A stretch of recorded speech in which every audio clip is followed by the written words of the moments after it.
News room live തുടരുന്നു. പ്രധാന വാർത്തകൾ. എംടി വിമർശിച്ചത് കേന്ദ്ര സർക്കാരിനെ എന്ന് ആവർത്തിച്ച ഇ.പി. ജയരാജൻ. ആരെയെന്ന് മലയാളിക്ക് മനസ്സിലായെന്ന് വി.ഡി. സതീശൻ. പിണറായിയെ തന്നെയെന്ന് കെ. മുരളീധരൻ. എങ്ങനെയും വ്യാഖ്യാനിക്കാമെന്ന് സച്ചിദാനന്ദൻ. എംടി പറഞ്ഞത് യാഥാർത്ഥ്യങ്ങളെന്ന് എൻ.ഇ. സുധീർ. പിണറായിയുടെ ലീഗ് പരാമർശത്തിൽ പ്രതികരിച്ച് കോൺഗ്രസ്. ഒപ്പം നിന്ന ലീഗിനെ പിളർത്തിയത് CPM എന്ന കെ. മുരളീധരൻ. മുഖ്യമന്ത്രിയുടേത് സതുദ്ദേശാഭിപ്രായമെന്ന ഇ.പി. ലീഗ് രാഷ്ട്രീയകാര്യ സമിതി മലപ്പുറത്ത്.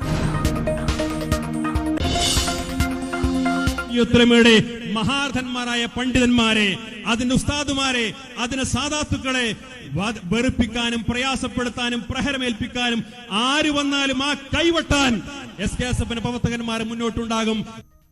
വിവാദ പരാമർശവുമായി SKSSF നേതാവ്. സമസ്തയുടെ പണ്ഡിതന്മാരെ പ്രയാസപ്പെടുത്തിയാൽ കൈവെട്ടുമെന്ന് സത്താർ പന്തല്ലൂർ. വിവാദ പ്രസംഗം മുഹദ്ദസ് സന്ദേശയാത്രയുടെ സമാപന റാലിക്കിടെ. എരുമേലിയിൽ പേട്ടതുള്ളൽ. ആദ്യം അമ്പലപ്പുഴ സംഘം പേട്ടതുള്ളും. മകരവിളക്കിനൊരുങ്ങി സന്നിധാനം. സുരക്ഷ ശക്തം.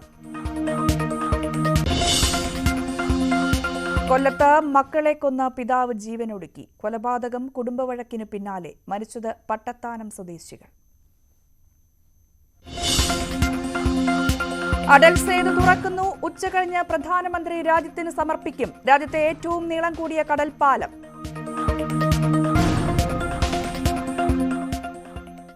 വിശദമായി നോക്കാം. KLF വേദിയിൽ മുഖ്യമന്ത്രിയെ വേദിയിലിരുത്തിയുള്ള എംടിയുടെ വിമർശനം സംസ്ഥാനത്ത് പുതിയ രാഷ്ട്രീയ വിവാദത്തിന് വഴി തുറന്നു. എംടി വിമർശിച്ചത് കേന്ദ്രത്തിനെതിരെയാണെന്ന് CPM ആവർത്തിക്കുമ്പോൾ വിമർശനം മുഖ്യമന്ത്രിക്കെതിരെയെന്ന് പ്രതിപക്ഷം ഒന്നടങ്കം പറയുന്നു. എന്നാൽ വിമർശിക്കുകയായിരുന്നില്ല, ചില യാഥാർത്ഥ്യങ്ങൾ പറയുകയായിരുന്നുവെന്ന് എംടി തന്നോട് പറഞ്ഞതായും എഴുത്തുകാരൻ എൻ.ഇ. സുധീർ പ്രതികരിച്ചു. കമ്മ്യൂണിസ്റ്റ് പാരമ്പര്യത്തിന് യോജിച്ചതല്ല മുഖസ്തുതി എന്ന് വ്യക്തമാക്കിയ സാഹിത്യ അക്കാദമി ചെയർമാൻ കെ. സച്ചിദാനന്ദൻ അധികാരത്തെക്കുറിച്ചുള്ള പൊതുവായ അഭിപ്രായ പ്രകടനമാണ് എംടി നടത്തിയത് എന്ന് പ്രതികരിച്ചു. തന്നെ അത് സംബന്ധിച്ചുള്ള കാര്യം വ്യക്തമാക്കിയിട്ടുണ്ട്. അങ്ങനെ ഏതെങ്കിലും രാഷ്ട്രീയ നേതാക്കളെയോ രാഷ്ട്രീയ പാർട്ടികളെയോ അടിസ്ഥാനമാക്കിയല്ല ഞാൻ പറഞ്ഞിട്ടുള്ളത് എന്ന് അദ്ദേഹം തന്നെ വ്യക്തമാക്കി. എനിക്ക് കേട്ടപ്പോൾ അത് കേന്ദ്ര ഗവൺമെന്റിനെതിരായിട്ടുള്ള വിമർശനമായിട്ടാണ് തോന്നിയത്. നേതൃപൂജയെ ഏറ്റവും അധികം എതിർക്കുന്നത് CPM തന്നെയാണ്. കമ്മ്യൂണിസ്റ്റ് പാർട്ടി മാർക്സിസ്റ്റിന്റെ നേതൃത്വം എന്ന് പറയുന്നത് ഒരു കലക്റ്റീവ് ലീഡർഷിപ്പാണ്. ഞാൻ മനസ്സിലാക്കുന്നത് മുഖ്യമന്ത്രി വേദിയിൽ ഇരുത്തിയതുകൊണ്ട് തന്നെ അദ്ദേഹം അങ്ങനെ പറയാൻ കേരളത്തെയോ മുഖ്യമന്ത്രിയെയോ ആക്ഷേപിക്കാനുള്ള ഒരു സാധ്യതകളും കാണുന്നില്ല. പക്ഷേ ഇടതുപക്ഷ വിരോധികൾ, ഇടതുപക്ഷ ഗവൺമെന്റിനെ എതിർക്കുന്നവർ, മുഖ്യമന്ത്രിയെ ആക്ഷേപിക്കാൻ നടക്കുന്ന കുറെ ആളുകളുണ്ട്. അവർക്ക് ഏതിനെയും ഇടതുപക്ഷ ജനാധിപത്യ മുന്നണിക്കും ഗവൺമെന്റിനും മുഖ്യമന്ത്രിക്കുമെതിരെ തിരിച്ചുവിടാനുള്ള അവരുടെ നിലപാടിന്റെ ഭാഗമായിട്ടാണ് അദ്ദേഹത്തിന്റെ പ്രസംഗമെടുത്ത് വിവാദത്തിലിട്ട് അദ്ദേഹത്തെ പോലെ സാഹിത്യരംഗത്തെ ഒരു വലിയ പ്രതിഭയെ വിവാദത്തിലേക്ക് വലിച്ചെടുക്കുന്നത്. രാജ്യവ്യാപകമായി ഫാസിസത്തിനെതിരെ നമ്മൾ നടത്തുന്ന ഒരു പോരാട്ടമുണ്ട്. ആ പോരാട്ടം കേരളത്തിൽ എത്തുമ്പോൾ അത് ഫാസിസത്തിന് ഇരുമുഖങ്ങളുണ്ട് എന്നുള്ള തിരിച്ചറിവാണ് നമ്മളെ വല്ലാതെ നിരാശപ്പെടുത്തുകയും വേദനിപ്പിക്കുകയും ചെയ്യുന്നത്. അത് തിരിച്ചറിഞ്ഞാണ് എംടിയുടെ ഈ അതിശക്തമായ ഈ പ്രതികരണം. അത് കേരളത്തിന്റെ സാമൂഹ്യ രാഷ്ട്രീയ മണ്ഡലങ്ങളിൽ വലിയ മാറ്റമുണ്ടാക്കാൻ കഴിയട്ടെ എന്നാണ് ഞാൻ പ്രത്യാശിക്കുന്നത്. കേരളത്തിലെ മുഖ്യമന്ത്രിയുടെ യഥാർത്ഥ രൂപം ഇപ്പോൾ സാഹിത്യകാരന്മാർ വരെ മനസ്സിലാക്കാൻ തുടങ്ങി എന്നുള്ളതിൻ്റെ ഉദാഹരണമാണ് ഇന്നലെ എംടിയുടെ പ്രസംഗം. അത് വളരെ അർത്ഥവത്താണ്. അതായത് ഇപ്പോഴത്തെ മുഖ്യമന്ത്രി കമ്മ്യൂണിസ്റ്റ് പാരമ്പര്യത്തിൽ നിന്ന് എന്തുമാത്രം മാറി എന്നുള്ളത് വളരെ വ്യക്തമാണ്. എഴുത്തും വായനയും അറിയാവുന്നവർക്കൊക്കെ അത് കേട്ടാൽ മനസ്സിലാവും. ഇ.പി. ജയരാജന് മനസ്സിലാവാഞ്ഞിട്ടല്ല, പക്ഷെ അത് മനസ്സിലായി എന്ന് പറഞ്ഞാൽ അദ്ദേഹത്തിൻ്റെ ജോലി പോകുന്നുള്ളതുകൊണ്ട് അദ്ദേഹം ഒന്ന് മാറ്റി പറഞ്ഞു. എല്ലാവർക്കും കാര്യം മനസ്സിലായി. ഇനി മോഡിയെക്കുറിച്ച് പറഞ്ഞാലും ഞങ്ങൾക്ക് തർക്കമൊന്നുമില്ല, പക്ഷേ ഫലത്തിൽ പിണറായിനെയാണ് അദ്ദേഹം ഉദ്ദേശിച്ചത്. അത് മോഡിക്ക് അപ്ലിക്കബിൾ ആണ് എന്നുള്ള കാര്യത്തിൽ സംശയമില്ല. രണ്ടു കൂട്ടരും ഒരുപോലെ തന്നെയാണ്. ഞങ്ങൾ രണ്ടുപേരും ഒരുപോലെയാണ് കാണുന്നത്. ഇന്നലത്തെ ആ പ്രഭാഷണത്തിൽ നിന്ന് മുഖ്യമന്ത്രിനെയും ഒരുപക്ഷെ പ്രധാനമന്ത്രിനെയും ഉദ്ദേശിച്ചിരിക്കാം. ഏതായാലും രണ്ടുപേർക്കും അത് ബാധകമാണ്. ഇന്നലെ MT പറഞ്ഞത് രണ്ടുപേർക്കും ബാധകമാണ്. ഞങ്ങൾ പല കാര്യങ്ങളും സംസാരിക്കുന്നതിൽ അദ്ദേഹം പറഞ്ഞൊരു കാര്യം എന്ന് പറയുന്നത്, നമ്മൾ സമൂഹത്തിലെ പ്രശ്നങ്ങളെക്കുറിച്ച് പൊതുവായി സംസാരിക്കുന്നത് എനിക്കും ചിലത് പറയാനുണ്ട്, പറയേണ്ട സമയമായി എന്ന് കരുതുന്നു. ഞാൻ ചിലതൊക്കെ എഴുതി വെച്ചിട്ടുണ്ട് സുധീർ, നാളത്തെ ഉദ്ഘാടന പ്രസംഗത്തിൽ ഞാനത് കൃത്യമായിട്ട് പറയും എന്ന് തന്നെയാണ് എന്നോട് പറഞ്ഞത്. അപ്പോൾ അത് വ്യക്തമാണ്. അദ്ദേഹം വളരെ ധാരണയോടുകൂടി വന്ന ആളാണ്. ധാരണയില്ലാതെ ഒരു വാക്ക് പോലും ഒരു ചുണ്ടിൻ്റെ ചലനം പോലും ആലോചിക്കാതെ ചെയ്യുന്ന ആളല്ല എം ടി പറഞ്ഞതാണ് യാഥാർത്ഥ്യമാണ്. സമൂഹത്തിൻ്റെ മുന്നിലുള്ള യാഥാർത്ഥ്യത്തെ അത് പൊളിറ്റിക്സായി ചുരുക്കി കാണരുതെന്നാണ് ഞാൻ പറയുന്നത്. അതൊരു സമൂഹം അനുഭവിച്ചു കൊണ്ടിരിക്കുന്ന ഒരു വലിയ പ്രതിസന്ധിയെക്കുറിച്ചാണ് എം ടി പറഞ്ഞത്. എം ടി എന്നും രാഷ്ട്രീയം പറഞ്ഞിട്ടുണ്ട്. കാരണം പക്ഷേ അത് പറയേണ്ട സമയം നമുക്കറിയാം. നോട്ട് ചെയ്ത സമയത്ത് അദ്ദേഹം പറഞ്ഞിട്ടുണ്ട്. അദ്ദേഹം വ്യക്തിപരമായിട്ട് ആരെങ്കിലും പരാമർശിക്കുന്ന പരിപാടി അദ്ദേഹം ഒരിക്കലുമില്ല. പക്ഷേ അദ്ദേഹത്തിൻ്റെ വാക്കുകളും അദ്ദേഹം തിരഞ്ഞെടുക്കുന്ന വേദിയും ഒക്കെ വളരെ പ്രധാനപ്പെട്ടതാണെന്നാണ് കരുതുന്നത്. EMSനെ ഉദാഹരിച്ചുകൊണ്ട് എങ്ങനെയാണ് അധികാരം ജനക്ഷേമത്തിന് വേണ്ടി പ്രയോഗിക്കേണ്ടത് എന്ന് അദ്ദേഹം പറഞ്ഞു. ബാക്കിയെല്ലാം വിവക്ഷകളാണ്.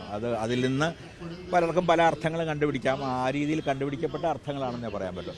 എനിക്ക് കേട്ടപ്പോൾ അങ്ങനെ തോന്നി. എനിക്ക് പൊതുവേ തോന്നിയത് അധികാരത്തെ പറ്റിയിട്ട് ഒരു വളരെ പ്രധാനപ്പെട്ട പ്രസ്താവമായിരുന്നു നിശ്ചയമായിട്ടും അത്. അപ്പോൾ അധികാരം പ്രധാനമായിട്ടും പ്രയോഗിക്കേണ്ടത് ജനങ്ങളുടെ ക്ഷേമത്തിന് വേണ്ടിയാണ്, അല്ലെങ്കിൽ സ്വാർത്ഥ ലക്ഷ്യങ്ങൾക്ക് വേണ്ടിയോ അല്ലെങ്കിൽ അവരവരുടെ അധികാരം പ്രകടിപ്പിക്കുന്നതിന് വേണ്ടിയോ അല്ല എന്നുള്ള ഒരു അധികാരത്തെക്കുറിച്ചുള്ള ഒരു പൊതുവായ അഭിപ്രായ പ്രകടനം ആയിട്ടാണ് എനിക്കത് അനുഭവപ്പെട്ടത്.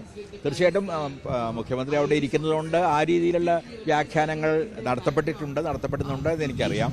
പക്ഷേ അങ്ങനെ കാണണമെന്നില്ല. അതിനെ എനിക്ക് തോന്നുന്നു പല രീതിയിലും അതിനെ വ്യാഖ്യാനിക്കാമായിരിക്കും. MS അനീഷ് കുമാർ വാർത്തയുടെ വിശദാംശങ്ങൾ പങ്കുവയ്ക്കും. അനീഷ, മുഖ്യമന്ത്രിയെ വേദിയിലിരുത്തിക്കൊണ്ടുള്ള MTയുടെ പ്രസ്താവന, അതിൽ വലിയ രാഷ്ട്രീയ വിവാദത്തിലേക്ക് കാര്യങ്ങൾ എത്തുന്നു. കേന്ദ്രത്തെയാണ് വിമർശിച്ചത് എന്ന് CPM പറയുമ്പോൾ അങ്ങനെയല്ല, മുഖ്യമന്ത്രിയെ തന്നെയാണ് വിമർശിച്ചത് എന്ന് കോൺഗ്രസ് നേതാക്കൾ ഒന്നടങ്കം പറഞ്ഞുവെക്കുന്ന സാഹചര്യമാണ്. എങ്ങനെയാണ് ഇതിനെ കാണേണ്ടത്? ഏത് രീതിയിലേക്കായിരിക്കും വരും ദിവസങ്ങളിൽ ഈ പ്രസ്താവന മാറാനിടയുള്ള സാധ്യത?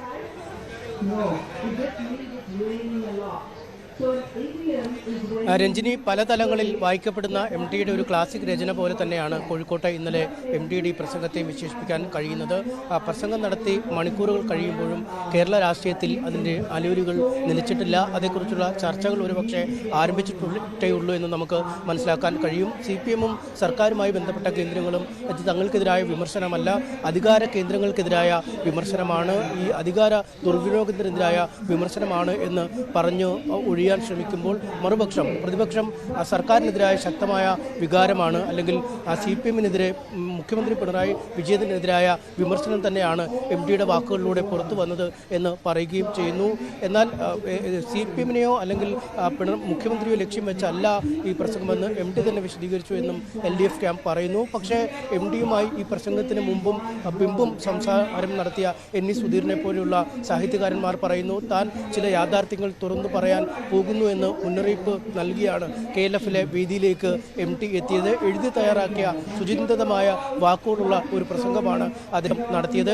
ഇതിനുശേഷം സംസാരിച്ചപ്പോഴും താൻ നടത്തിയതൊരു രാഷ്ട്രീയ വിമർശനമല്ല, മറിച്ച് ചില യാഥാർത്ഥ്യങ്ങൾ പറയുകയാണ്. ഇത്തരം യാഥാർത്ഥ്യങ്ങൾ പറയാതിരിക്കുക വയ്യ എന്ന തരത്തിലേക്ക് എത്തിയിരിക്കുന്നു എന്ന് അദ്ദേഹം പറയുമ്പോൾ അദ്ദേഹത്തിന്റെ ഉന്നം കൃത്യമാണ്. കാരണം പരമാധികാരത്തിനും ഏകാധിപത്യ സ്വഭാവം എന്ന് പറയുമ്പോഴും MTയുടെ കഴിഞ്ഞ ദിവസത്തെ പ്രസ്താവനയിൽ അത് വലിയ രാഷ്ട്രീയ സാഹചര്യത്തിലേക്ക് കാര്യങ്ങൾ പോവുകയാണ്. സംസ്ഥാന സർക്കാരിനെതിരെ കോൺഗ്രസ് അത് രാഷ്ട്രീയമാക്കി മാറ്റിയ ഒരു സാഹചര്യം കൂടി നമ്മൾ മുന്നിൽ കാണുകയാണ്. ഇപ്പോൾ മുസ്ലിം ലീഗ് രാഷ്ട്രീയകാര്യ സമിതി യോഗത്തിന് ശേഷം ലീഗ് നേതാക്കൾ മാധ്യമങ്ങളെ കാണുകയാണ്. പാണക്കാട് സാദിഖ് അലി ശിഹാബ് തങ്ങളുണ്ട്, കുഞ്ഞാലിക്കുട്ടി, അങ്ങനെ നേതാക്കൾ മാധ്യമങ്ങളെ കണ്ട് കാര്യങ്ങൾ വിശദീകരിക്കുന്നു.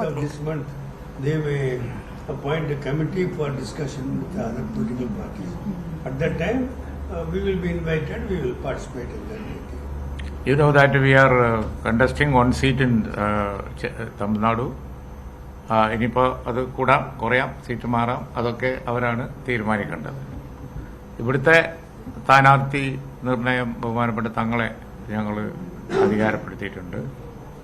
എത്ര സീറ്റിൽ എന്നൊക്കെ നിങ്ങൾ ചോദിക്കും, മറുപടി പറയാനായിട്ടില്ല. അല്ല പറയാം. തമിഴ്നാട് അവിടുത്തെ സ്റ്റേറ്റ് പ്രസിഡന്റിനെ ഞങ്ങൾ അധികാരപ്പെടുത്തിയിട്ടുണ്ട്. അവിടുത്തെ പ്രസിഡന്റ് തീരുമാനിക്കുന്ന മുറക്ക് തങ്ങളുമായിട്ട് കൺസൾട്ട് ചെയ്തിട്ട് ഫൈനലൈസ് ചെയ്തിട്ട് രണ്ടും ഒരുമിച്ച് ആണ് ഞങ്ങൾ അനൗൺസ് ചെയ്യാറുള്ളത്. അതുപോലെ വേറെ ഏതെങ്കിലും സ്റ്റേറ്റിൽ ഞങ്ങൾ മത്സരിക്കുന്നുണ്ടെങ്കിൽ ദർ ഇസ് എ സജഷൻ, ഞങ്ങൾക്ക് നിർദ്ദേശം വന്നു മീറ്റിങ്ങിൽ ചില സ്റ്റേറ്റുകളിലൊക്കെ മത്സരിക്കാനുള്ള സാഹചര്യം ഉണ്ട് എന്നുള്ള. Delhi, north India, there are some possibilities are being probed. അങ്ങനെയുള്ള കാര്യങ്ങളൊക്കെ നോക്കുന്നുണ്ട്. ഇതാണ് ഇന്ത്യ അലയൻസിനെ ശക്തിപ്പെടുത്താനാണ് പൊതുവായി ഇന്ന് കമ്മിറ്റി എടുത്തിരിക്കുന്ന പ്രധാന തീരുമാനം. അതാണുള്ള ഒരു കാര്യങ്ങൾ. അപ്പോൾ നമ്മളെ നാഷണൽ സ്റ്റേറ്റ് കമ്മിറ്റീസ് വന്നു കഴിഞ്ഞാൽ നാഷണൽ കമ്മിറ്റി ഡൽഹിയിൽ കൂടും, അടുത്ത് തന്നെ നാഷണൽ കമ്മിറ്റി. ആ സമയത്ത് ഖൈദെ മില്ലത്ത് സെൻറ്ററിൻ്റെ ഒരു സോഫ്റ്റ് ലോഞ്ചിങ് കൂടി ചെയ്യാനുള്ള പരിപാടിയാണ് ഞങ്ങൾ ഇപ്പോൾ ഇട്ടുകൊണ്ടിരിക്കുന്നത്. അതിൻ്റെ soft launching of the QMC, Quaide Millath centre, അങ്ങനെയാണ് അതിന് പറയുന്നത്. നമ്മളൊരു ബിൽഡിങ് വാങ്ങിയിട്ടുണ്ട്. ഒരു സുപ്രീം കോടതി വക്കീൽമാരും അതുപോലെ തന്നെ MP-മാരും ഒക്കെ അടങ്ങിയ ഒരു കമ്മിറ്റി, ET മുഹമ്മദ് ബഷീർ സാഹിബിൻ്റെ നേതൃത്വത്തിലൊരു കമ്മിറ്റി അതിൻ്റെ ഡോക്യുമെൻ്റ് കാര്യങ്ങളൊക്കെ ഏതാണ്ട് കംപ്ലീറ്റ് ചെയ്തിട്ടുണ്ട്. പക്ഷേ ഒരു റിസ്ക് കൊടുക്കാതെ ഫുൾ റെഡിയാക്കിയതിന് ശേഷം എത്രയും വേഗം ഒരു സോഫ്റ്റ് ലോഞ്ചിങ് നടത്താനാണ് പരിപാടി. അത് കഴിഞ്ഞിട്ട് കുറച്ചുകൂടി പണി, അതിൻ്റെ ബ്യൂട്ടിഫിക്കേഷനൊക്കെ കാര്യമുണ്ട്. കഴിഞ്ഞ് ഫോർമൽ ഇനോഗ്രേഷൻ ഉണ്ടാവും. അപ്പോൾ ആ സമയത്ത് തന്നെയാണ് ഞങ്ങൾ നാഷണൽ കമ്മിറ്റി കൂടുന്നതും പുതിയ നാഷണൽ കമ്മിറ്റി തിരഞ്ഞെടുക്കുന്നതും ഒക്കെ അതേ സമയത്ത് തന്നെയാണ്. അപ്പോൾ സ്റ്റേറ്റ് വൈഡ് മെമ്പർഷിപ്പ് പൂർത്തിയായി, സ്റ്റേറ്റ് വൈഡ് കമ്മിറ്റികളൊക്കെ ഇപ്പോൾ വരും. ഖൈദെ മില്ലത്ത് സെൻറ്ററിൻ്റെ ഡോക്യുമെൻറ്റേഷൻ ഏതാണ്ട് പൂർത്തിയാക്കാറായി. പക്ഷേ മുഴുവൻ കംപ്ലീറ്റ് ചെയ്തതിന് ശേഷം ഞങ്ങൾ രജിസ്റ്റർ ചെയ്യുള്ളൂ. ഒരു സോഫ്റ്റ് ലോഞ്ചിങ് ഉണ്ടാവും. ആ സോഫ്റ്റ് ലോഞ്ചിങ്ങിൻ്റെ ഡേറ്റ് വൈകാതെ ഞങ്ങൾ അനൗൺസ് ചെയ്യും. അപ്പോൾ തന്നെ ഞങ്ങൾ നാഷണൽ കമ്മിറ്റി കൂടും. ഇങ്ങനെയാണ് ഇന്ന് പ്രോഗ്രാം ഷെഡ്യൂൾ ചെയ്തിരിക്കുന്നത്. ജനറൽ പൊളിറ്റിക്കൽ ഇഷ്യൂ നിങ്ങൾക്കറിയാലോ, ഞങ്ങൾ നേരത്തെ പറഞ്ഞിരുന്നു. ഇലക്ഷനിൽ നമ്മുടെ ഇന്ത്യ അലയൻസ് അധികാരത്തിൽ വരണം, അല്ലെങ്കിൽ ഇന്ത്യയുടെ സ്ഥിതി വളരെ ബുദ്ധിമുട്ടിലാവും. കാരണം ഒരു മതേതര രാജ്യമാണ്, വിവിധ മത സാമൂഹിക ചുറ്റുപാടിൽ ഉള്ള ഒരു വലിയ രാജ്യമാണ് ഇന്ത്യ. അവിടെ ഡെമോക്രസിയും മതേതരത്വം നിലനിൽക്കണം. അതിനുവേണ്ടി എല്ലാവരും ഇന്ത്യ അലയൻസിനെ വിജയിപ്പിക്കാൻ വേണ്ടി രംഗത്ത് വരണം. ഓരോ സ്റ്റേറ്റിലും അതിൻ്റെ സാഹചര്യം അനുസരിച്ച് രംഗത്ത് വരണം എന്നാണ് ഇന്നത്തെ കമ്മിറ്റിയുടെ ഏറ്റവും വലിയൊരു കോളായിട്ട്, വളരെ സ്പെസിഫിക് ആയിട്ട് ഞങ്ങൾ പറയാൻ ഉദ്ദേശിക്കുന്നത്. അതുപോലെ തന്നെ ഇപ്പോൾ അയോധ്യ രാമക്ഷേത്രം, അത് വിശ്വാസപരമായി ഞങ്ങൾ നേരത്തെ പറഞ്ഞ പൊസിഷൻ തന്നെ. വർഷിപ്പൊക്കെ അതാത് ജനവിഭാഗങ്ങൾക്ക് അതിൻ്റേതായ റൈറ്റ് ഉണ്ട്. പക്ഷേ അതിനെ രാഷ്ട്രീയമായി ഉപയോഗിക്കുന്നതിനെയാണ് മതേതര പാർട്ടികളൊക്കെ എതിർക്കുന്നത്. അതിലേതാണ്ട് എല്ലാ മതേതര പാർട്ടികളും ഒരു സ്റ്റാൻഡ് തന്നെയാണ് ഇപ്പോൾ.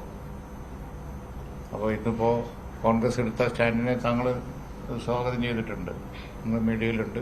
ആ ഒരു സ്റ്റാൻഡിനെ IMLൻ്റെ നാഷണൽ കമ്മിറ്റിയും എൻഡോസ് ചെയ്യുന്നു. എല്ലാ മതേതര പാർട്ടികളും ഈ കാര്യത്തിൽ രാഷ്ട്രീയ മുതലെടുപ്പിനെ എതിർക്കുന്നുണ്ട്. അതായത് വർഷിപ്പ് ഒക്കെ ഓരോരുത്തരുടെയും വിശ്വാസം അനുസരിച്ച് ജീവിക്കാനുള്ള അവകാശം ഉണ്ടാവണം. വർഷിപ്പിന് അധികാരം ഉണ്ടാവണം, അത് അവർക്ക് അവകാശമുണ്ട്. ആര് വർഷിപ്പ് ചെയ്യുന്നതിനും വർഷിപ്പിന് പോകുന്നതും ഒന്നും അതിൽ ഒരു തടസ്സം ഉണ്ടാകാൻ പാടില്ല. പക്ഷേ രാഷ്ട്രീയമായ മുതലെടുപ്പിന് വേണ്ടി ടെമ്പിൾ ഇഷ്യൂ ഉപയോഗിക്കുന്നതിനെയാണ് IML എതിർക്കുന്നത്. ഇത്ര മാത്രമേ ഉള്ളൂ. കോൺഗ്രസും ആ കാര്യത്തിൽ വ്യക്തമായൊരു സ്റ്റാൻഡ് ഇപ്പോൾ എടുത്തിട്ടുണ്ട്, നമുക്ക് കാണാൻ കഴിയുന്നതാണ്. അതിന്ന് മീറ്റിംഗിൽ ചർച്ചയായി. ഇത്രയും കാര്യങ്ങളാണ് വന്നത്. ലീഗ് സമിതി യോഗത്തിന് ശേഷം നേതാക്കൾ മാധ്യമങ്ങളെ കാണുകയായിരുന്നു. കൃത്യമായ ലോക്സഭാ തെരഞ്ഞെടുപ്പ് ഒരുക്കങ്ങളിലേക്ക് ലീഗ് കടക്കുകയാണ്. അതുമായി ബന്ധപ്പെട്ട ചർച്ചകൾ അതിലുണ്ടായിരുന്നു. എത്ര സീറ്റ് ചോദിക്കുമെന്നതിലൊക്കെ പിന്നീട് വ്യക്തത വരുത്താമെന്നാണ് ഇപ്പോൾ കുഞ്ഞാലിക്കുട്ടി പറഞ്ഞിരിക്കുന്നത്. ഒപ്പം അയോധ്യ വിഷയത്തിൽ കോൺഗ്രസ് സ്വീകരിച്ച നിലപാടിനെയും ലീഗ് സ്വാഗതം ചെയ്യുകയാണ്. മടങ്ങിയെത്താം ഇടവേളയ്ക്ക് ശേഷം.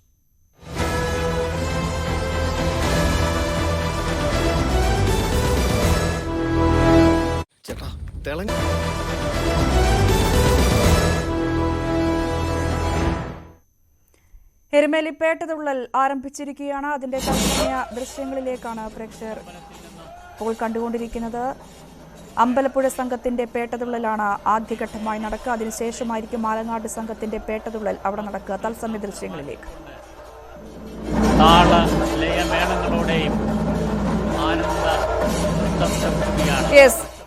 എരുമേലി പേട്ടതുള്ളൽ അവിടെ നടക്കുന്നു. ആ വാർത്തയുടെ വിശദാംശങ്ങളിലേക്ക് എത്താം. ഇപ്പോൾ രാഹുൽ മാങ്കൂട്ടത്തിന്റെ അറസ്റ്റിൽ പ്രതിഷേധിച്ച് കണ്ണൂരിൽ യൂത്ത് കോൺഗ്രസ് സംഘർഷം.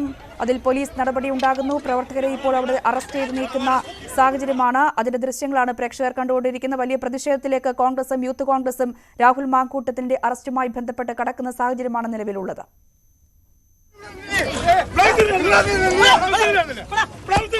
കഴിഞ്ഞ ദിവസങ്ങളിലും സംസ്ഥാനത്തിന്റെ വിവിധ ഭാഗങ്ങളിൽ രാഹുൽ മാങ്കൂട്ടത്തിന്റെ അറസ്റ്റുമായി ബന്ധപ്പെട്ട് വലിയ പ്രതിഷേധമാണ് കോൺഗ്രസിന്റെ ഭാഗത്തു നിന്നുണ്ടായത്. അതിന്റെ സമാനമായ രീതിയിൽ തുടർച്ചയെന്ന രീതിയിൽ കണ്ണൂരിലും വലിയ പ്രതിഷേധങ്ങളിലേക്ക് കാര്യങ്ങൾ പോകുന്നു. ഇന്നിപ്പോൾ വൈകുന്നേരം രാത്രി ക്ലിഫ് ഹൗസിലേക്ക് യൂത്ത് കോൺഗ്രസ് സംഘടിപ്പിക്കുന്ന സാഹചര്യം അടക്കമുണ്ട്. വലിയ പ്രതിഷേധങ്ങൾ ഈ വിഷയത്തിൽ സംസ്ഥാനത്തിന്റെ വിവിധ തലങ്ങളിൽ ഉടലെടുക്കുന്നതെന്നാണ് മനസ്സിലാക്കാൻ അതിന്റെ തത്സമയ ദൃശ്യങ്ങളിലേക്ക്.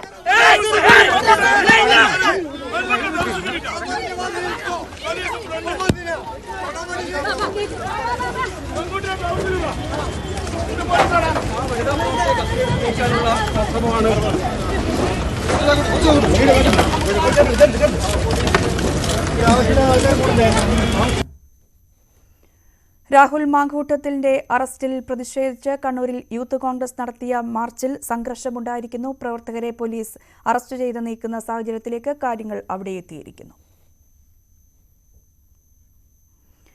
മറ്റു വാർത്തകളിലേക്ക് വരുമ്പോൾ നേരത്തെ പറഞ്ഞതുപോലെ എരുമേലി പേട്ടതുള്ളൽ അവിടെ ഇപ്പോൾ ആരംഭിച്ചിരിക്കുന്നു. അമ്പലപ്പുഴ സംഘത്തിന്റെ പേട്ടതുള്ളലാണ് ആദ്യഘട്ടമായി നടക്കുക. അതിനുശേഷമായിരിക്കും ആലങ്ങാട്ട് സംഘത്തിന്റെ പേട്ടതുള്ളൽ നടക്കുന്നത്. ഇപ്പോൾ അതുമായി ബന്ധപ്പെട്ടുള്ള ചടങ്ങുകൾ അവിടെ പുരോഗമിക്കുന്നു. തത്സമയ ദൃശ്യങ്ങളിലേക്ക്. സമൂഹ പെരിയോർ അമ്പലപ്പുഴ സംഘത്തിന്റെ മാതൃസ്ഥാനീയരായ അമ്പലപ്പുഴ സംഘത്തിനെ നയിക്കുന്ന എൻ ഗോപാലകൃഷ്ണപിള്ളയെയും സംഘത്തെയും പൊന്നാടയണിയിച്ച് പള്ളി കമ്മിറ്റി ഭാരവാഹികൾ വാവരുപള്ളിയിലേക്ക് സ്വീകരിക്കുകയാണ്. ആ ദൃശ്യങ്ങളാണ് ഇപ്പോൾ വാവരുപള്ളിയിൽ ഏതാനും മണിക്കൂറുകൾക്ക് മുൻപ് തന്നെ അമ്പലപ്പുഴ സംഘം കൊച്ചമ്പലത്തിൽ പ്രവേശിച്ചിരുന്നു. കൊച്ചമ്പലത്തിലെ പൂജാതി കർമ്മങ്ങൾക്ക് ശേഷം ഗജവീരന്മാരുടെയും താളമേള ലയങ്ങളുടെയും അകമ്പടിയോടെ ആനന്ദ നൃത്തം ചവിട്ടിക്കൊണ്ട് ഇപ്പോൾ വാവരുപള്ളിയിലേക്ക് പ്രവേശിച്ചിരിക്കുകയാണ്. വാവരുപള്ളിയിൽ സ്വീകരണമാണ്. എൻ ഗോപാലകൃഷ്ണപിള്ള നയിക്കുന്ന മാതൃസ്ഥാനീയരായ അയ്യപ്പൻ്റെ മാതൃസ്ഥാനീയരായ അമ്പലപ്പുഴ സംഘത്തെ സ്വീകരിക്കുന്ന മനോഹരമായ കാഴ്ചയാണ് നമ്മൾ കണ്ടത്. ജനസാഗരമാണ് എരുമേലി പട്ടണത്തിലേക്ക് ഒഴുകിയെത്തിക്കൊണ്ടിരിക്കുന്നത്. വിവിധ സംസ്ഥാനങ്ങളിൽ നിന്നും എത്തുന്ന അയ്യപ്പ ഭക്തർ, അതോടൊപ്പം തന്നെ സംസ്ഥാനത്തു നിന്ന് വിവിധ ദേശങ്ങളിൽ നിന്നും എത്തിയവർ എല്ലാം ഒത്തുകൂടുന്ന ഭക്തിയുടെ നിറകുടമായി മാറുന്ന ഭക്തി സാന്ദ്രമായ അന്തരീക്ഷമാണ് എരുമേലി പട്ടണവും എരുമേലി പട്ടണത്തിൻ്റെ സമീപ ഗ്രാമപ്രദേശങ്ങളും ഉൾപ്പെടെ. കാനനപാതയിലൂടെയും നിരവധി അയ്യപ്പ ഭക്തരാണ് ഇവിടെ നിന്നും ശബരിമലയിലേക്ക് മല ചവിട്ടുന്നത്. ഇപ്പോൾ വാവരുപള്ളിയിലെ ദൃശ്യങ്ങളാണ് പ്രേക്ഷകരുമായി പങ്കുവയ്ക്കുന്നത്. ഏതാനും മണിക്കൂറുകൾക്ക് മുമ്പ് സമൂഹ പെരിയോർ എൻ ഗോപാലകൃഷ്ണപിള്ള നയിക്കുന്ന അമ്പലപ്പുഴ സംഘം കൊച്ചമ്പലത്തിലെത്തിയിരുന്നു. കൊച്ചമ്പലത്തിലെ പൂജാതി കർമ്മങ്ങൾക്ക് ശേഷം ഇപ്പോൾ അവിടെ നിന്നും പേട്ട കെട്ടി വാവരുപള്ളിയിലേക്ക് പ്രവേശിച്ചിരിക്കുകയാണ്. വാവരുപള്ളിയിൽ പള്ളി കമ്മിറ്റിയുടെ സ്വീകരണമാണ്. ആ ദൃശ്യങ്ങളാണ് പ്രേക്ഷകരുമായി പങ്കുവയ്ക്കുന്നത്. ശാസ്താവ് മഹിഷീതി ഗൃഹം നടത്തിയതിൻ്റെ ഓർമ്മയ്ക്കായാണ് എരുവേലിയിലെ പേട്ടത്തുള്ളൽ നടക്കുന്നത്. കന്നിസ്വാമിമാർ മുഖത്ത് ചായം തേച്ച് തടിയായുധങ്ങളുമായി ആനന്ദ നൃത്തം ചവിട്ടുകയാണ്. വാവരുപള്ളിയിൽ പ്രവേശിച്ച അമ്പലപ്പുഴ സംഘത്തെ പള്ളിക്കമ്മിറ്റിയുടെ നേതൃത്വത്തിൽ സ്വീകരിക്കുകയാണ്.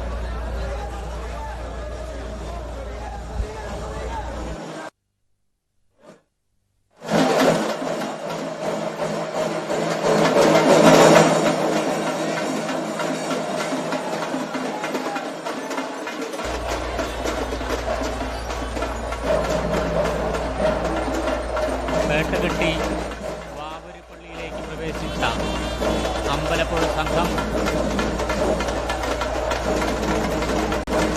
പിന്നീട് ശബരിമലയിലേക്ക് പോകും. ഗജവീരന്മാരുടെ അകമ്പടിയോടെ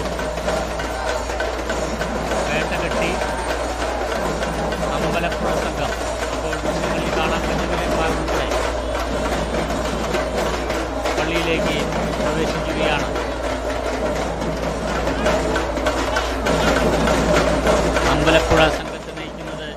ഗോപാലകൃഷ്ണപിള്ളയാണ് സമൂഹ പെരിയോർ.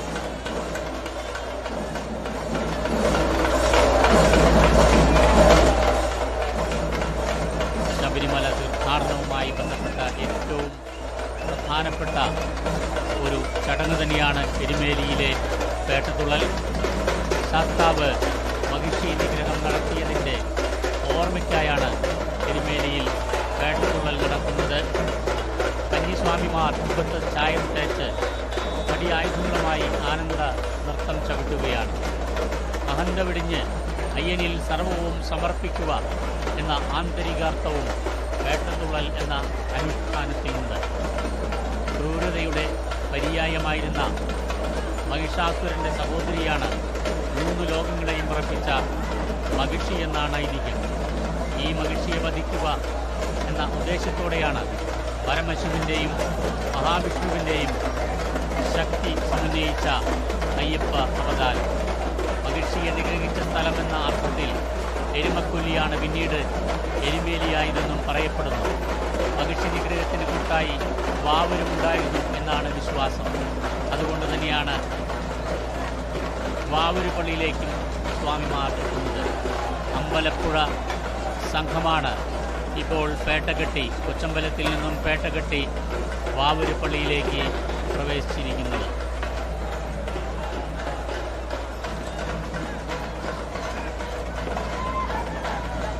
മഹിഷിയെ നിഗ്രഹിച്ചതിൻ്റെ ആനന്ദ നടനമാണ് എരുമേലിയിലെ പേട്ടതുള്ളൽ. പേട്ടതുള്ളാനെത്തുന്ന അമ്പലപ്പുഴ ആലങ്ങാട് സംഘങ്ങൾ അയ്യപ്പൻ്റെ യോദ്ധാക്കളാണ് എന്നാണ് വിശ്വാസം. മാണനിലകളും വിവിധതരം ചായങ്ങളും വാരിക്കൂശി കന്നിസ്വാമിമാർ ശരക്കോലും കച്ചയും കെട്ടി മഹിഷിയുടെ ചേതനയറ്റ ശരീരമെന്ന നിലയിൽ തുണിയിൽ പച്ചക്കറി കെട്ടി കമ്പിൽ കൂട്ടി തോളിലെത്തി ആനന്ദ നൃത്തമാടുന്ന ഭക്തിയുടെ നേർക്കാഴ്ച, അതാണ് പേട്ടതുള്ളൽ. ഭക്തർ ശരീരമാകെ നിറങ്ങൾ പൂശി കിരീടവും മറ്റും ധരിച്ച് അയ്യപ്പ തിന്തകത്വവും സ്വാമി തിന്തകത്വവും എന്ന വായ്ത്താരികളുമായാണ് പേട്ടതുള്ളുന്നത്. മഹിഷി നിഗ്രഹത്തിന് അയ്യപ്പന് കൂട്ടായി വാവരും ഉണ്ടായിരുന്നുവെന്ന വിശ്വാസത്തിലാണ് വാവൂര് പള്ളിയിൽ എത്തുന്നത്. വാവൂര് പള്ളിയിൽ എത്തുന്ന പ്രവേശിച്ച സംഘത്തെ സ്വീകരിച്ചിരിക്കുകയാണ് ഇവിടെ പള്ളി കമ്മിറ്റി ഭാരവാഹികൾ. മാതൃസ്ഥാനീയരായ അമ്പലപ്പുഴ ദേശക്കാരുടെ പേട്ടതുള്ളലാണ് കൊച്ചമ്പലത്തിൽ നിന്നും അല്പ നിമിഷം മുൻപ് ആരംഭിച്ചത്. ഏതാനും മണിക്കൂറുകളായി അമ്പലപ്പുഴ സംഘം കൊച്ചമ്പലത്തിലുണ്ടായിരുന്നു. കൊച്ചമ്പലത്തിലെ പൂജാതി കർമ്മങ്ങൾക്ക് ശേഷം കൊച്ചമ്പലത്തിൽ നിന്നും പേട്ടകെട്ടി സമൂഹ പെരിയോർ എൻ ഗോപാലകൃഷ്ണപിള്ള നയിക്കുന്ന അമ്പലപ്പുഴ സംഘം, മാതൃസ്ഥാനീയരായ അമ്പലപ്പുഴ സംഘം ഇപ്പോൾ പേട്ടകെട്ടി വാവൂര് പള്ളിയിലേക്ക് പ്രവേശിച്ചിരിക്കുകയാണ്. വാവൂര് പള്ളിയിലെത്തിയ സംഘത്തെ പള്ളി കമ്മിറ്റിയും ഭാരവാഹികളും ചേർന്ന് സ്വീകരിക്കുകയാണ്.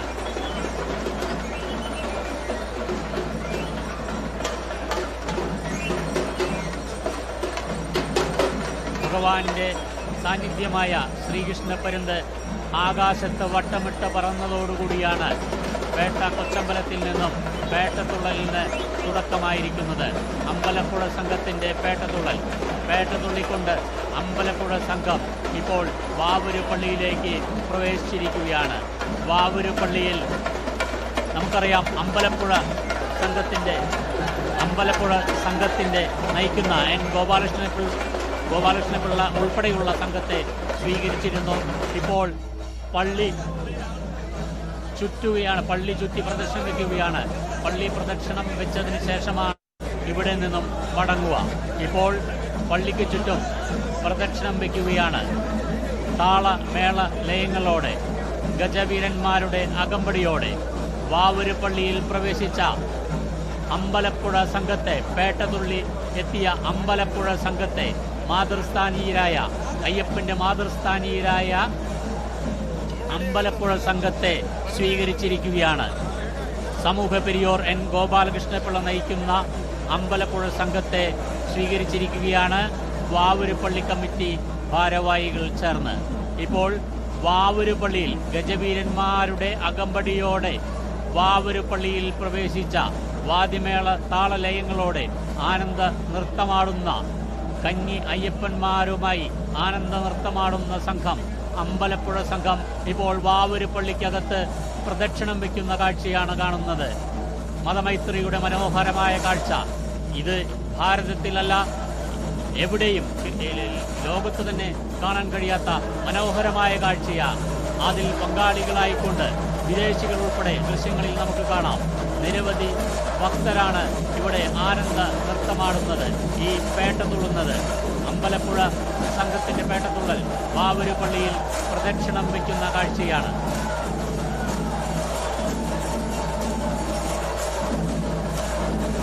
ഏതാനും മണിക്കൂറുകൾക്ക് മുൻപാണ് അമ്പലപ്പുഴ സംഘം കൊച്ചമ്പലത്തിലേക്ക് പ്രവേശിച്ചത്. കൊച്ചമ്പലത്തിലേക്ക് പ്രവേശിച്ച സംഘം അവിടുത്തെ പൂജാതി കർമ്മങ്ങൾക്ക് ശേഷം അവിടെ നിന്നും പേട്ട കെട്ടി വാവൂരുപള്ളിയിലേക്ക് പ്രവേശിച്ചിരിക്കുകയാണ്. വാവൂരുപള്ളിയെ പ്രദക്ഷിണം വയ്ക്കുന്ന കാഴ്ചയാണ്. ഗജവീരന്മാരുടെ അകമ്പടിയോടെ താളമേള ലയങ്ങളോടെ ആനന്ദ നൃത്തമാടുന്ന അയ്യപ്പ ഭക്തരെയാണ്, സ്വാമിമാരെയാണ് കാണാൻ കഴിയുക. അതിനൊപ്പം തന്നെ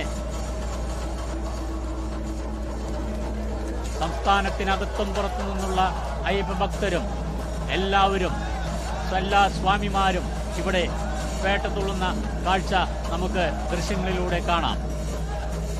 ഏതാനും ദിവസങ്ങളായി ഭക്തിസാന്ദ്രം തന്നെയായിരുന്നു എരുമേലി പട്ടണം. ഇപ്പോൾ അതിൻ്റെ ഉച്ചകോടിയിലെത്തുന്ന, ഉച്ചസ്ഥായിലെത്തുന്ന കാഴ്ചയാണ് കാണാൻ കഴിയുന്നത്. മാതൃസ്ഥാനീയരായ അമ്പലപ്പുഴ ദേശക്കാരുടെ പേട്ടത്തുള്ളലാണ് ഏതാനും നിമിഷങ്ങൾക്ക് മുൻപ് കൊച്ചമ്പലത്തിൽ നിന്നും തുടക്കമായത്, പേട്ടത്തുള്ളലിന് തുടക്കമായത്. അവിടെ നിന്നും ഗജവീരന്മാരുടെയും താളമേള ലയങ്ങളുടെ അകമ്പടിയോടെ, താളമേളങ്ങളുടെ അകമ്പടിയോടെ കന്യയ്യപ്പന്മാർ, അവിടെ നിന്നും അമ്പലപ്പുഴ സംഘം ഇപ്പോൾ വാവൂരുപള്ളിയിലേക്ക് എത്തിയിരിക്കുകയാണ്. വാവൂരുപള്ളിയിലെ സ്വീകരിച്ചു പള്ളിക്കമ്മിറ്റി ഭാരവാഹികൾ. ഇപ്പോൾ ചുറ്റും വാവൂരുപള്ളിക്ക് പ്രദക്ഷിണം വയ്ക്കുകയാണ് അമ്പലപ്പുഴ സംഘം. അതിനുശേഷമാണ് ഇവിടെ നിന്നും ശബരിമലയിലേക്ക് സംഘം മടങ്ങുക. ഉച്ചയ്ക്ക് ശേഷം പിതൃസ്ഥാനീയരായ ആലങ്ങാട് സംഘത്തിന്റെ, AK വിജയകുമാർ നയിക്കുന്ന ആലങ്ങാട് സംഘത്തിന്റെ പേട്ടതുള്ളലാണ്. എരുമേലി പട്ടണത്തെയാകെ ഇളക്കി മറിച്ചുകൊണ്ട്, ആനന്ദ നൃത്തം ചവിട്ടിക്കൊണ്ട് ഇപ്പോൾ അമ്പലപ്പുഴ സംഘത്തിന്റെ പേട്ടതുള്ളൽ വാദ്യ താളമേളങ്ങളോടെ ഇതാ ചുവട് വെച്ച് നൃത്തം ചവിട്ടി മഹിഷി നിഗ്രഹത്തിന്റെ ഓർമ്മ പുതുക്കിക്കൊണ്ട് ഇതാ അമ്പലപ്പുഴ സംഘത്തിന്റെ പേട്ടതുള്ളൽ വാവൂരുപള്ളിയിൽ പ്രദക്ഷിണം വയ്ക്കുന്ന കാഴ്ചയാണ് പ്രേക്ഷകരിലേക്ക് എത്തുന്നത്.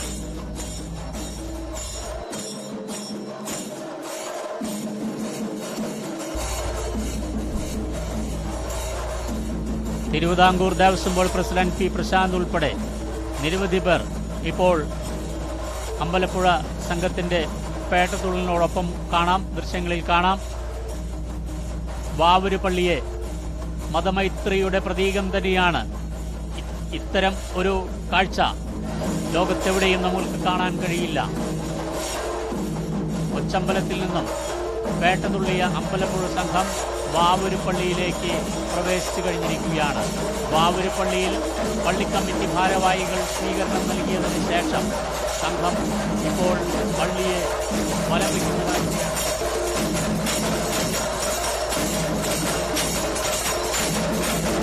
വാവരുടെ പ്രതിനിധി എന്നോണം വാവരുടെ പ്രതിനിധി ഇവിടെ ശബരിമലയിലേക്ക് ഒപ്പം അമ്പലപ്പുഴ സംഘത്തിനൊപ്പം പോകും. അതുകൊണ്ട് തന്നെ ഇനി വരുന്ന സംഘം, ആലങ്ങാട്ട് സംഘം വാവൂരുപള്ളിയിൽ പ്രവേശിക്കാതെയാണ് ശബരിമലയിലേക്ക് പോവുക. പേട്ടകെട്ടി എത്തുമെങ്കിലും വാവൂര് ഇവിടെ നിന്നും പോയി എന്ന സങ്കല്പത്തിൽ വാവൂരുപള്ളിയിൽ പ്രവേശിക്കാതെയാണ് ആലങ്ങാട്ട് സംഘം ശബരിമലയിലേക്ക് യാത്രയാവുക. ഉച്ചയ്ക്ക് ശേഷമാണ് ആലങ്ങാട്ട് സംഘത്തിന്റെ പേട്ടകെട്ട്. AK വിജയകുമാർ നയിക്കുന്ന പിതൃസ്ഥാനീയരായ ആലങ്ങാട്ട് സംഘത്തിന്റെ പേട്ടത്തുള്ളൽ.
ആദ്യം പേട്ടത്തുള്ളിയ മാതൃസ്ഥാനീയരായ സമൂഹ പെരിയോർ എൻ ഗോപാലകൃഷ്ണപിള്ള നയിക്കുന്ന അമ്പലപ്പുഴ സംഘം വാവരുപള്ളിയിൽ പ്രവേശിച്ച് സ്വീകരണം ഏറ്റുവാങ്ങി വാവരുപള്ളിയെ പ്രദക്ഷിണം വെച്ചതിന് ശേഷം ഇപ്പോൾ വാവരുടെ പ്രതിനിധിയെയും കൂട്ടിക്കൊണ്ട് പുറത്തേക്കിറങ്ങുന്ന ദൃശ്യങ്ങളാണ് പ്രേക്ഷകരിലേക്ക് പങ്കുവയ്ക്കുന്നത്. അതിനുശേഷമാണ് ശബരിമലയിലേക്ക് പോവുക. അതുകൊണ്ട് തന്നെ ഉച്ചയ്ക്ക് ശേഷം പേട്ട കെട്ടുന്ന പിതൃസ്ഥാനീയരായ ആലങ്ങാട്ട് സംഘം വാവര് ഇല്ല എന്നുള്ള അവിടെ നിന്നും ശബരിമലയിലേക്ക് പോയി എന്നുള്ള സങ്കല്പത്തിൽ പള്ളിയിൽ പ്രവേശിക്കാതെയാണ് പേട്ട കെട്ടി മടങ്ങുക. സമൂഹ പെരിയോർ എൻ ഗോപാലകൃഷ്ണപിള്ള നയിക്കുന്ന അമ്പലപ്പുഴ സംഘം കൊച്ചമ്പലത്തിൽ നിന്നും പേട്ട കെട്ടി വാവരുപള്ളിയിൽ പ്രവേശിച്ചു. വാവരുപള്ളിയിൽ പ്രവേശിച്ചതിന് ശേഷം പള്ളി കമ്മിറ്റി പ്രതിനിധികൾ സ്വീകരിച്ചു. അതിനുശേഷം വാവരുപള്ളിക്ക് ചുറ്റും വാവരുപള്ളിയെ പ്രദക്ഷിണം വെച്ചതിന് ശേഷം സമൂഹ പെരിയോർ എൻ ഗോപാലകൃഷ്ണപിള്ള നയിക്കുന്ന അമ്പലപ്പുഴ സംഘം ഇതാ അവിടെ നിന്നും ഇറങ്ങുകയാണ്. മതമൈത്രിയുടെ പ്രതീകമായ ഇപ്പോൾ വാങ്കുവിളിയുടെ ശബ്ദവും അതോടൊപ്പം തന്നെ അയ്യപ്പന്മാരുടെ സംഘത്തെയും നമ്മൾ ദൃശ്യങ്ങളിൽ കാണാം. അവിടെ നിന്നും വാവര് പള്ളിയിലെ പ്രതിനിധിയെയും കൂട്ടിക്കൊണ്ടാണ് അമ്പലപ്പുഴ സംഘം സംഘം വാവരുപള്ളിയിൽ നിന്നും പുറത്തേക്ക് ഇറങ്ങിയിരിക്കുന്നത്. ഏതാനും മണിക്കൂറുകൾക്ക് മുൻപ് സമൂഹ പെരിയോർ എൻ ഗോപാലകൃഷ്ണൻ നയിക്കുന്ന അമ്പലപ്പുഴ സംഘം കൊച്ചമ്പലത്തിൽ എത്തിച്ചേരുകയും അവിടുത്തെ പൂജാതി കർമ്മങ്ങൾക്ക് ശേഷം ജനപ്രതിനിധികളടക്കം അവിടെ എത്തിയിരുന്നു. അവിടെ നിന്നും പേട്ടകെട്ടി വാവരുപള്ളിയിലേക്ക് പ്രവേശിക്കുകയും വാവരുപള്ളി അമ്പലപ്പുഴ സംഘത്തെ സ്വീകരിക്കുകയും തുടർന്ന് വാവരുപള്ളിയെ ദർശനം വെച്ചതിന് ശേഷം വാവരുടെ പ്രതിനിധിയെ എത്തിക്കൊണ്ടാണ് പോകുന്നത്. ഉച്ചയ്ക്ക് ശേഷം ആലങ്ങാട്ട് സംഘം എത്തുമ്പോൾ വാവരുടെ അവിടെ ഇല്ല എന്ന് കേൾപ്പെട്ടാൽ പള്ളിയിൽ പ്രവേശിക്കാതെയാണ് സംഘം അവിടെ നിന്നും പോവുക. എരുമേലി പട്ടണത്തെ ഭക്തിയിൽ ആറാടിച്ചുകൊണ്ട് ഗജവീരന്മാരുടെയും താളമേളങ്ങളുടെയും അകമ്പടിയോടെ അയ്യപ്പന്മാർ ആനന്ദ നൃത്തമാടുകയാണ്.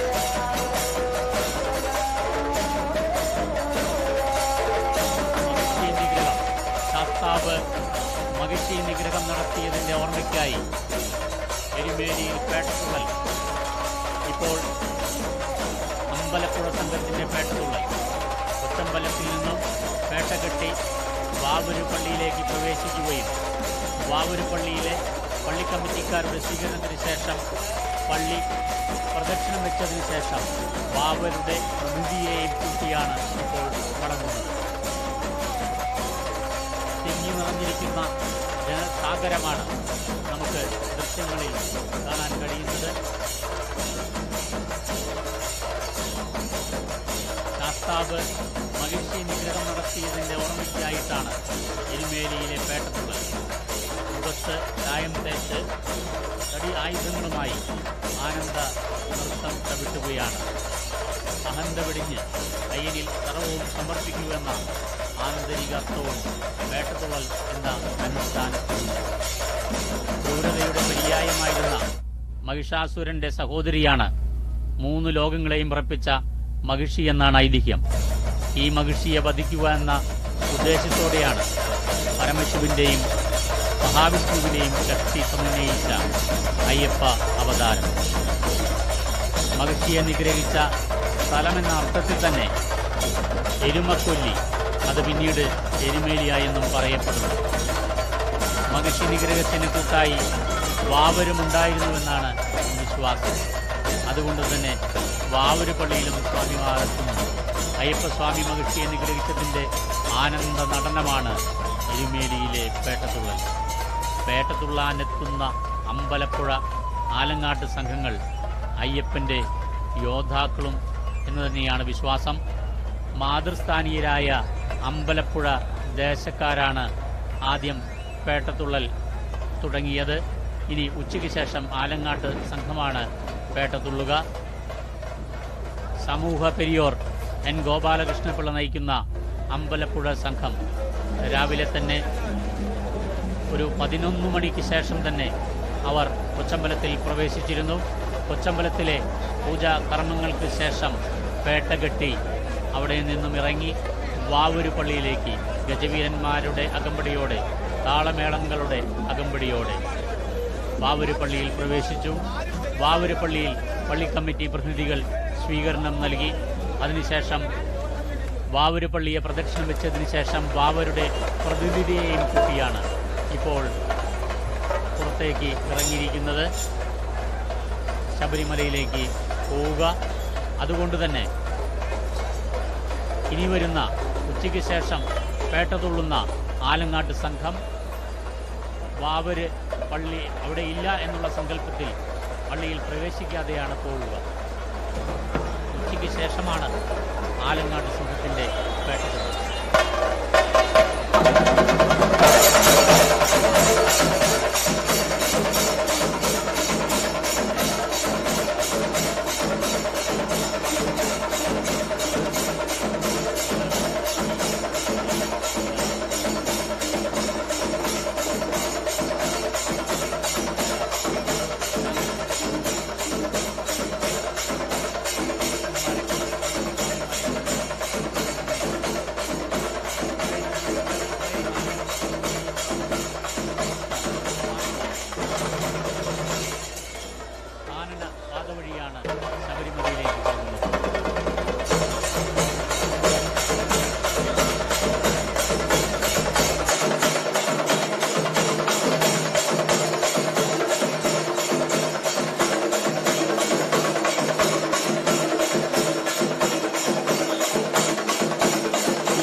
എരുമേലി പേട്ടതുള്ള പുരോഗമിക്കുകയാണ്. അതിന്റെ തത്സമയ ദൃശ്യങ്ങളാണ് പ്രേക്ഷകർ കണ്ടത്. മടങ്ങിയെത്താം ഇടവേളയ്ക്ക് ശേഷം.